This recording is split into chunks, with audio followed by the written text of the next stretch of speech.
Saya minta kepada tim hukum, ketika ini diuji di pengadilan dan tuduhan mengedit, memanipulasi dokumen ijazah Jokowi dengan cara tidak ilmiah ini tidak terbukti, ayo kita tuntut Polda Metro Jaya atau Polri sebesar 126 triliun rupiah 1 tahun anggaran kepolisian. Jangan main-main kalian menurut kami. 2 hari menjelang 13 November hari Kamis, ya. Sedih. Yang paling menyedihkan adalah kalau apapun yang terjadi, skenario terburuk pada kami, tetapi tidak ada yang melanjutkan perjuangan ini. Berarti negara kita layak untuk dilabel menjadi bangsa pengejut. Takut sih dengan Joko Widodo dan dinastinya. Padahal kita baru merayakan 10 November kemarin, memperingati, menghayati nilai-nilai pengorbanan yang luar biasa dari para pahlawan kita. Ayo semua anak-anak bangsa dari muda sampai tua, jangan mau kita diinjak-injak oleh dinasti Jokowi ini. Memang mereka siapa? Dia siapa? Ya, oke. Pertama, pernyataan saya pertama adalah hanya ada 2 kemungkinan. Saya tambahin dari pernyataan Bang Said Didu. Hanya Bang Said Didu, Bang Geis ya. Hanya ada 2 kemungkinan orang yang lupa wajah dan nama dari dosen pembimbing skripsinya. Yang pertama orang gila, yang kedua adalah penipu. Bagi mereka yang pernah kuliah, jangankan wajah, nama itu selalu dikenang. Karena tanpa nama pembimbing, karena tanpa dosen pembimbing skripsi, seseorang tidak akan pernah menyelesaikan kuliahnya. Jadi kita bisa menyimpulkan Joko Widodo tahun 2017 menyatakan Pak Kasmujo, meskipun tidak eksplisit, Pak Kasmujo adalah dosen pembimbing skripsinya. 8 tahun kemudian dikoreksi menjadi hanya dosen pembimbing akademik, lalu dikoreksi lagi menjadi dosen pembimbing saja. Coba bayangkan. Dari situ saja, kalau kita back to square one, kembali ke nol, mereka-mereka di Indonesia ini jutaan yang sudah pernah skripsi, lulus sarjana. Dari 2017 dikoreksi 2025, sudah confirm dia itu tidak pernah meluluskan sarjana dari UGM. Yang kedua,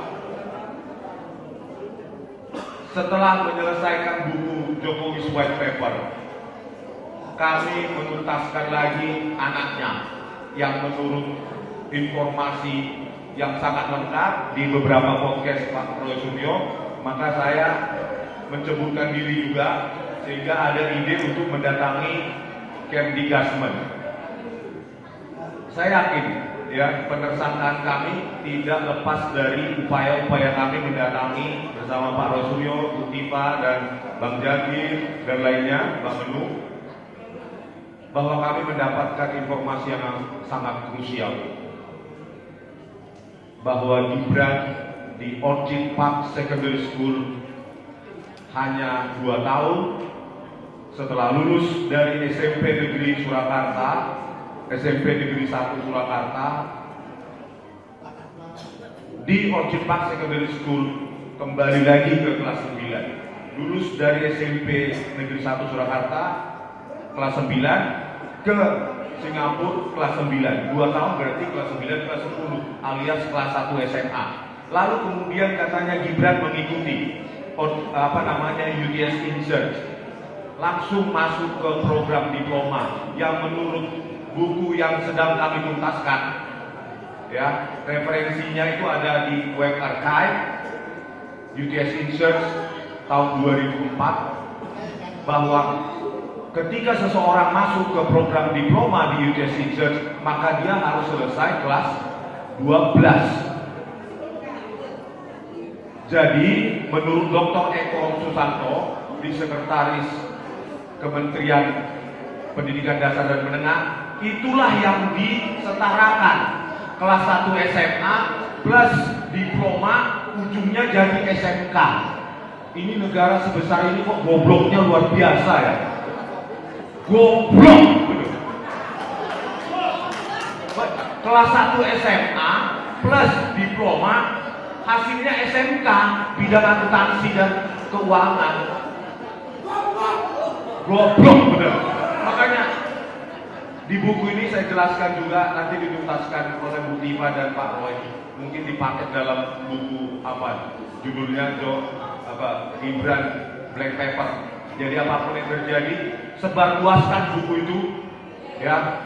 Jangan sampai orang inkompeten ini yang hanya sampai kelas 1 SMA bisa jadi presiden 2029. 2029 kalau kita nggak bersatu, maka Gibran kemungkinan besar dengan uang bapaknya yang berapa ribu triliun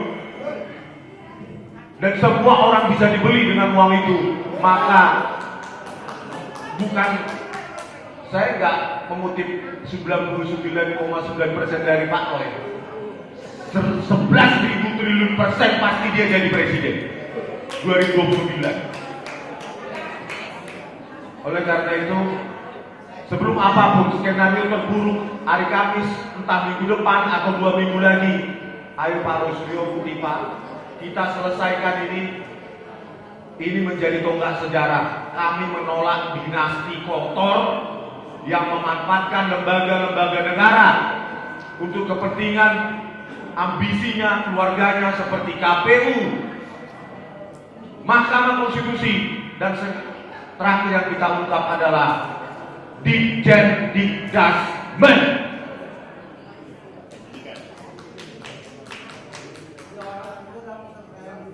Besok hari Kamis kami dituduh mengedit, memanipulasi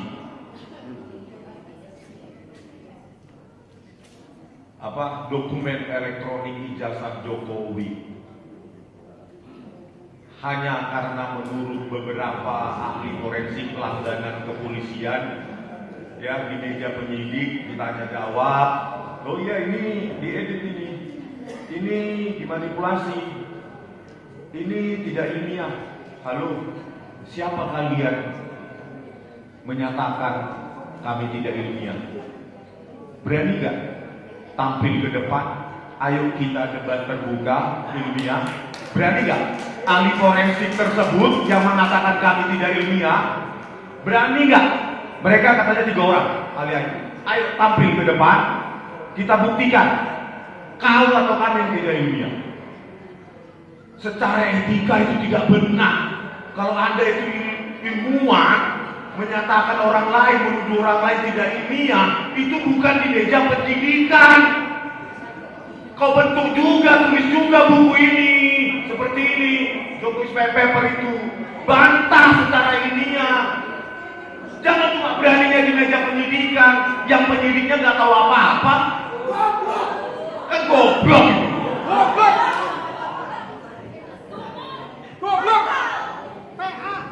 Jangan yang ahli nanti jaringan, misalnya ada satu orang yang sering jual-jual, ahli jaringan, ya, jaringan komputer, dia pernah belajar image processing, tiba-tiba, oh itu punya respon gak ilmiah, nulis paper aja gak pernah tentang itu.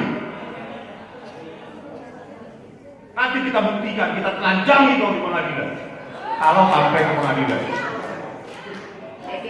Bagaimana mungkin kepolisian di Republik Indonesia ini bisa menentukan sesuatu ilmiah atau tidak ilmiah?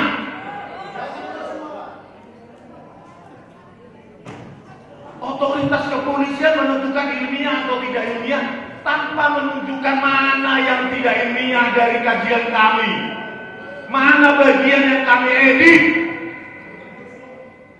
Saya minta kepada tim hukum, ketika ini diuji di pengadilan dan tuduhan mengedit, memanipulasi dokumen ijazah Jokowi dengan cara tidak ilmiah ini tidak terbukti, ayo kita tuntut Polda Metro Jaya atau Polri sebesar 126 triliun rupiah 1 tahun anggaran kepolisian. Jangan main-main kalian menurut kami, hanya karena kalian punya kuasa untuk menangkap. dan menahan orang. Atau setidaknya berani nggak menampilkan siapa itu ahli kalian yang mengatakan ini tidak ilmiah? Berani nggak? Ilmiah itu terbuka, bisa diuji oleh orang lain, bukan di ruang penyidikan. Di depan penyidik yang nggak tahu apa-apa bidang ini. Goblok itu namanya.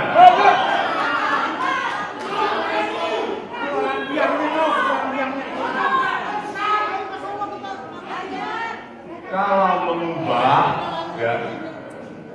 mengubah itu dilakukan laboratorium komputer forensik Polri, otaknya Tito Karnavian, Krisna Mukti, Muhammad Walasa itu mengubah pakai software gratisan, video tajam menjadi video kabur. Itu nggak mereka tangkap.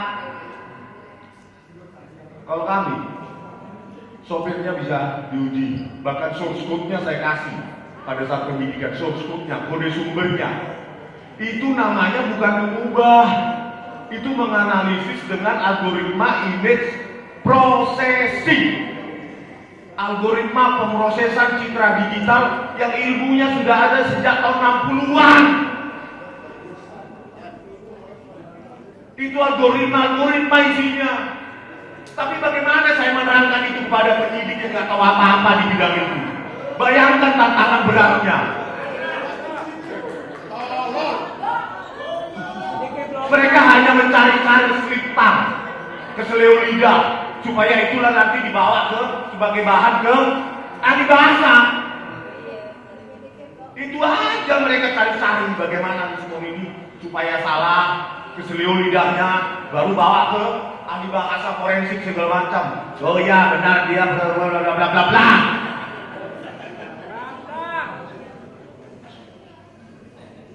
Seharusnya penyidik itu ditemani oleh ahli bidang yang sama. Atau besok tanggal 13 hari Kamis, coba 3 ahli forensik IT itu berada bersama dengan penyidiknya. Gitu yang benar. Mana yang dikatakan tidak ilmiah, mana yang dikatakan saya mengedit, mana yang dikatakan saya memanipulasi, gitu loh. Dengarkan dua pihak. Goblok. Oke ya. Oke dulu. Jadi kembali back square one. Yang paling menyedihkan bukan skenario terburuk pada kami. Yang paling menyedihkan adalah kalau perjuangan ini mati dan kami hanya dilupakan secara sia-sia. Entah di mana kami saat itu berada. Oke, terima kasih. Ketika ada sesuatu yang tidak benar, kita suarakan. Ya bagaimana semua terangin dia sedungu ini. Ini manusia pecundang yang sangat merugikan bangsa kita ini. Saatnya jadi member eksklusif di channel YouTube Official ID. Tantang lagi para tambah sumpah di atas Al-Quran. Dia pengen masuk TV. Konten premium yang tidak tayang di TV. Live interaction. Halo pemirsa Ayu, sini baru selesai. Emoji dan badge spesial. Reakses konten pilihan. Klik YouTube Official iNews. Join member hanya Rp10.000 per bulan.